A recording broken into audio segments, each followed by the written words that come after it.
to be back again. I'm going to do a piece on Zach, and I don't want to bring us to tears. I hope to not cry myself if it happens. I'll keep reading. Okay. I didn't know Zaccheu Jackson as well as some of you do. I know his poetry. He was a good friend to my son, Cody. I think it's for Cody that I'm doing this tonight, Zach and Cody. They were like brothers, with Cody in the position of kid brother to older and so colorful Zach. And I don't think Cody's not the only one that's felt that. I think he's got some kid sisters around too, whatever. They worked together for 4 years in our papa's moving company.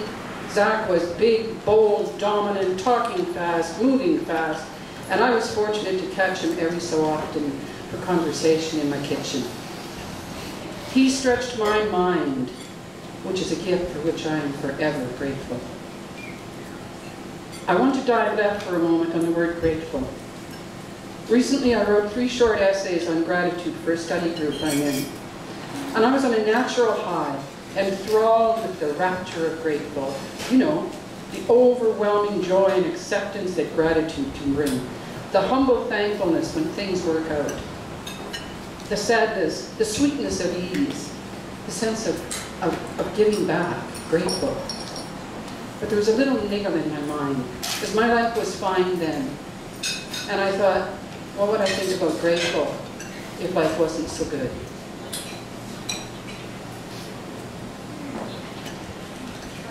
I wrote this 4th piece on gratitude the day that Zach died, and I'd like to share it with you. A friend died today. Zach was 36 years old, an amazing poet and rapper, a man who climbed from the depths of addiction to remake himself, and then go on to teach disenfranchised teens how to express their own uniqueness, their truths, to find their own story, and be proud.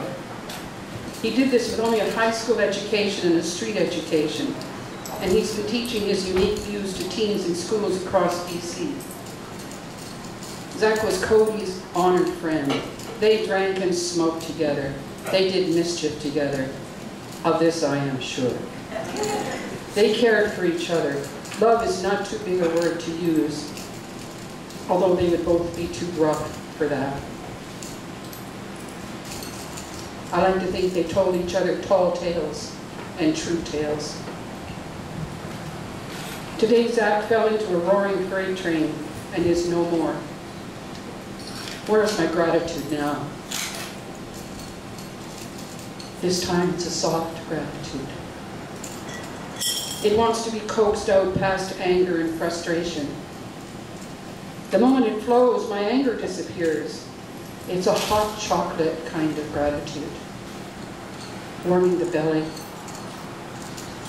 After a bout of blistering cold winter wind, it's soothing when my belly cramps with sorrow. Gratitude won't do my work for me. If I'm only mouthing sophistry to you, it collapses. I can cry and be grateful. I cannot lie and be grateful. So here are my truths. I'm grateful we hired Zach by looking past superficial roughness. I might have avoided him on a dark street, you know. He was 6'4" tall, Blackfoot, a wild-talking, wildly opinionated, street-smart former addict. And in your face, do not dismiss me kind of guy.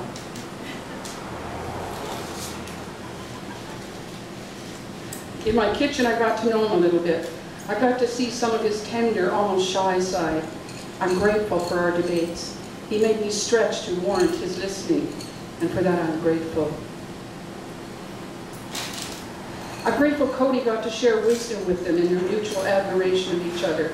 Both men cared deeply about injustices, about an apathetic society, and I'm so grateful Cody learned from a soldier of the front lines. They could talk all night and then show up for a move, ready to charm the customer. And it's been a year since Zach worked with us, and we still get requests for the Cody Zach team. I'm grateful that Zach invited Brent and I to enjoy his poetry at a Vancouver Poetry Slam event. It was my startling christening into the spoken word world. By the next day I was writing my own slam poetry, and eventually got up here and spoke it to you. Zach won that night, by the way, and he was so pleased with that hokey belt that is recirculated each year to the new winner. Something gaudy that I could imagine showing up at wrestling matches. Do you remember him holding it high and grinning? Just grinning? That summer, Zach began to drink in a lost way again. He became unreliable at work. It's hard to write of faults when a man has just died. And rather than faults, I think of them as battle wounds. Yes, battle wounds. Zach was loved by many, yet his burden was to learn to love himself. I'm grateful that a little distance happened between me and my son when darkness bloomed. I'm grateful that in a time of clearness they reconnected. Zach took Cody out for dinner on his birthday last month and paid off an old debt, talked of old times. This will be a good memory for Cody after the pain goes. My last gratitude is a prayer. I have 3 young men in my life who all drink too much, at times, who vacillate between bright awareness and apathy, who work on self-love as we all do, or as we all should do. And they know and cared for Zach. They knew his darkness as well as his light. In gratitude, I ask Zach's spirit to continue as both teacher and symbol to my guys, to all the youth who knew him. That his memory offers weight to independent thinking. That his gifts of courage, nonconformity, sensitivity, and wild card uniqueness continue to inspire. Just last week I was comparing Martin's skills in conversation, his love of people, his ability to speak 2 languages fluently. This is a guy who thinks small of himself. I was comparing him with Zach's teaching in the public school system with no formal teaching credentials. I was encouraging Martin to reach out, to go beyond the conventional and stand free in his abilities. That was one of Zach's great gifts, and he was an inspiration because of it. Okay, one more gratitude. We do not know when our death train is coming to scoop us up.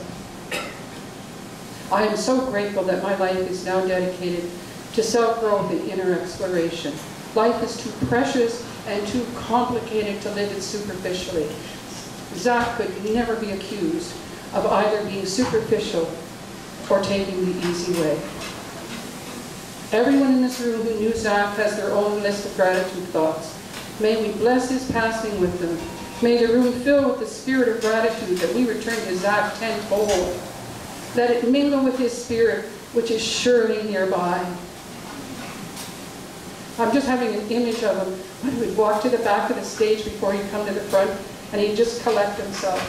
And he'd stand there and he'd gather all of his majestic together. And when he was ready, only when he was ready, would he walk out to this place and do it. Zach, may you rap with the angels, argue with the devil, laugh with God, and come again for yet another round of living on this wonderful and difficult planet. You will be missed.